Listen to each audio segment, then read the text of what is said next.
만군의 주님, 주님이 계신 곳이 얼마나 사랑스러운지요. 내 영혼이 주님의 궁전뜰을 그리워하고 사모합니다. 내 마음도 이 몸도 살아계신 하나님께 기쁨의 노래 부릅니다. 만군의 주님, 나의 왕, 나의 하나님. 참새도 주님 제단 곁에서 제 집을 짓고 제비도 새끼칠 보금자리를 얻습니다. 주님의 집에 사는 사람들은 복됩니다. 그들은 영원토록 주님을 찬양합니다. 시편 84편 1에서 4절 말씀. 시편 84편의 분위기는 기존의 시들과는 사뭇 다릅니다. 지금까지의 시편들은 시편의 저자가 고통 중에 주님의 도움을 구했던 것들이 대부분이었는데 오늘의 시에서는 그러한 시인의 목소리가 들리지 않기 때문입니다. 오늘의 시는 처음부터 끝까지 기쁨의 노랫소리로 채워져 있습니다. 우리는 이제 시의 구절들을 따라가 볼 터인데 시의 구절들을 따라가다 보면 시인의 기쁨이 어디서 온 것인지 그 기쁨의 출처를 확인할 수 있습니다. 미리 말씀드리면 시인의 기쁨은 바로 이스라엘의 3대 명절로부터 온 것입니다. 이스라엘의 3대 명절은 다음과 같습니다. 6월절, 77절, 초막절이 바로 그것입니다. 무교절이라고 부르기도 하는 이 6월절은 이스라엘 백성들이 이집트로부터 탈출하여 자유를 주신 주님께 감사하는 절기를 말합니다. 그리고 오순절이라고 부르기도 하는 이 77절은 6월절 이후 50일째 되는 날로서 주님께 감사의 마음을 담아 수확의 첫 열매를 드리는 절기를 말합니다. 마지막으로 수상절이라고 부르기도 하는 이 초막절은 출애굽 이후 광야에서 40여 년 사는 동안 지키고 보호하신 주님께 감사하는 절기를 말합니다. 오늘의 시인은 소위 이스라엘의 3대 순례절기 가운데의 한 절기를 보내고 있습니다. 먼저 기쁨에 가득 찬 오늘의 시인은 부러운 마음을 한껏 드러냅니다. 시인에게 있어서는 주님의 제단 곁에 보금자리를 마련한 새들조차 부러움의 대상이었습니다. 그는 말합니다. 만군의 주님, 주님이 계신 곳이 얼마나 사랑스러운지요. 내 영혼이 주님의 궁전뜰을 그리워하고 사모합니다. 내 마음도 이 몸도 살아계신 하나님께 기쁨의 노래 부릅니다. 만군의 주님, 나의 왕, 나의 하나님. 참새도 주님의 제단 곁에서 제 집을 짓고 제비도 새끼칠 보금자리를 얻습니다. 주님의 집에 사는 사람들은 복됩니다. 그들은 영원토록 주님을 찬양합니다.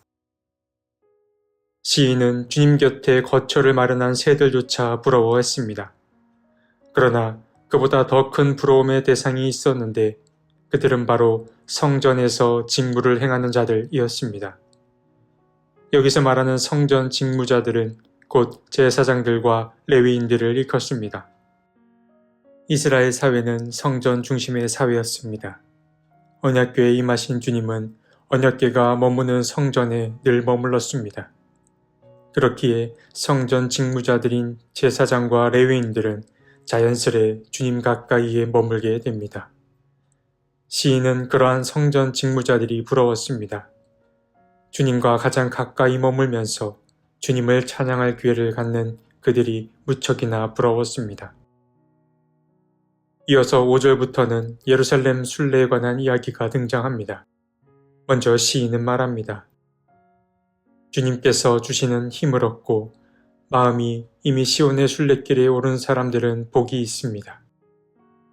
시인은 아직 본격적인 순례 여정을 떠나지 않았더라도 머지않아 순례길에 오른 사람은 그 기대감 때문에 마음에 기쁨이 넘친다고 말합니다. 이는 마치 소풍을 하루 앞둔 어린아이의 모습처럼 느껴지기도 합니다.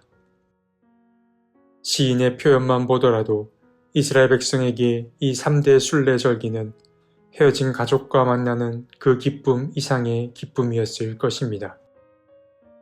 그렇기에 순례길을 오른 사람은 그 길 위에서 만난 어려움 또한 그리 대수롭게 여기지 않습니다. 이것이 바로 기쁨이 주는 힘입니다. 사실 예루살렘을 향해 순례를 온다는 것은 여간 어려운 일이 아니었을 것입니다. 순례의 기회가 주어졌다고 하여도 그 기회를 잘 활용하는 것은 전혀 다른 문제였을 것입니다. 순례자들은 주님의 성소를 보기까지 갈증과 허기와 같은 육체의 한계들을 경험할 수밖에 없었을 것입니다. 그러나 기쁜 마음으로 순례를 떠나는 이들은 이러한 수고를 크게 문제 삼지 않습니다. 7절에서 시인이 말했듯이 힘을 얻고 더 얻으며 올라간다 라는 그 말에서 순례자들의 마음가짐을 확인할 수 있습니다.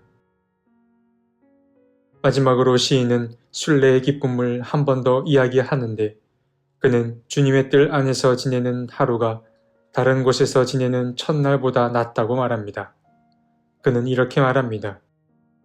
주님의 집 뜰 안에서 지내는 하루가 다른 곳에서 지내는 첫날보다 낫기에 악인의 장막에서 살기보다는 하나님의 집 문지기로 있는 것이 더 좋습니다. 주 하나님은 태양과 방패이시기에 주님께서는 은혜와 영예를 내려주시며 정직한 사람에게 좋은 것을 아낌없이 내려주십니다. 만군의 주님, 주님을 신뢰하는 사람에게 복이 있습니다. 시인은 단 하루를 살아도 주님의 전에 사는 그 하루가 다른 곳에서 보내는 첫날보다 낫다고 말합니다. 시인의 간절함과 그 마음가짐이 어떠한지 느낄 수 있는 대목입니다. 그리고 시인은 악인의 장막에서 편히 지내는 것보다 좀 더 수고로움이 있더라도 성전의 문지기로 지내는 것을 더 기쁘게 여겼습니다. 정말 그렇습니다. 주님의 성전은 시인이 노래한 것처럼 지친 우리의 영혼이 기쁨을 회복하는 공간이 되어야 합니다. 물론 그러한 공간은 성전에서 직무를 행하는 자들만의 노력으로 이뤄질 수는 없습니다. 주님의 성전이 그러한 공간이 되길 바라는 모든 이들이 함께 만들어 가야 합니다. 오늘 시편 84편은 다른 시들과는 다르게 처음부터 끝까지 기쁨의 노랫소리로 가득 채워져 있습니다. 시인은 성전에 거하는 이들을 몹시 부러워합니다. 자신도 그들처럼 주님의 가까이에 머물면서 그분을 찬양하고 싶기 때문입니다. 하나님을 향한 시인의 마음이 아주 크게 다가옵니다. 그러나 우리가 시인의 마음을 닮을 필요를 느끼면서도 또한 한편으로 잊지 말아야 할 것은 우리의 몸이 늘 성소에만 머물러서는 안 된다는 사실입니다. 예수께서는 십자가 사건을 통해 성소의 휘장을 가르셨습니다. 이는 성전 중심 체제가 무너진 것이기도 하지만 또한 하나님의 영광이 세계 모든 곳으로 번져갔음을 의미하는 것이기도 합니다. 우리는 성전과 성전 밖 모든 곳에서 하나님을 만나야 합니다. 그러기 위해서 우리에게 필요한 것은 무엇일까요? 우리가 발딛고 서 있는 곳에서 하나님의 뜻을 행하는 것입니다. 하나님의 뜻은 곁에 있는 이들을 하나님의 형상으로 대하는 것을 말합니다. 그렇게 어느 곳에서든 주님의 가르침을 행하려고 애쓸 때에 그럴 때 내가 서 있는 곳이 바로 거룩한 땅, 기쁨이 넘치는 성소가 될 것입니다. 하나님, 주님 가까이에 머무는 것을 가장 큰 기쁨으로 여겼던 시인의 그 마음을 보았습니다. 우리에게도 주님 한 분만으로 만족할 수 있는 그 기쁨을 허락해 주십시오. 그러나 주님 가까이 머문다는 것이 곧 성전에만 머무는 것이 아님을 또한 알고 있습니다. 주님, 우리가 교회 안과 밖에서 주님의 뜻을 행함으로 주님과 동행하는 기쁨을 어디서나 맛볼 수 있게 해 주십시오. 아멘.